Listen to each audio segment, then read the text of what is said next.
ಎಲ್ಲರಿಗೂ ನಮಸ್ಕಾರ. ನಾನು ಕನ್ನಡದ ಮನೆಮಗಳು ಅಹನಾ.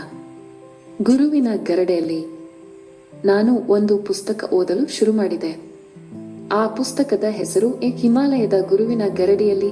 ಇದು ಒಂದು ಅದ್ಭುತ ಯೋಗಿಯ ಆತ್ಮಕಥೆ. ಆ ಯೋಗಿಯೇ ಶ್ರೀ ಎಂ.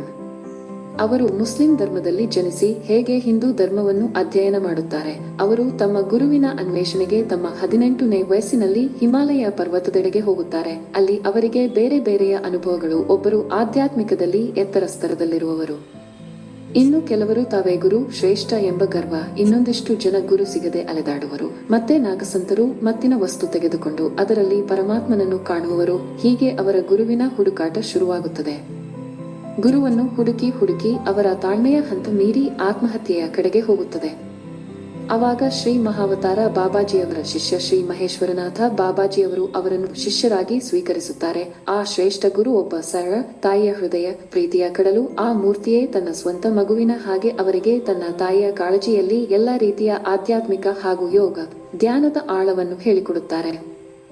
ಜೀವನದಲ್ಲಿ ತಂದೆ ತಾಯಿ ಹೇಗೆ ಮುಖ್ಯವೋ ಅದೇ ರೀತಿ ಗುರುವು ಕೂಡ ದೇಹದಲ್ಲಿರುವ ಪರಮಾತ್ಮನ ಅಸ್ತಿತ್ವವಾದ ಆತ್ಮದ ಅರಿವು ಮೂಡಿಸುವ ಹಾಗೂ ಮರುಜನ್ಮ ನೀಡುವ ಗುರು.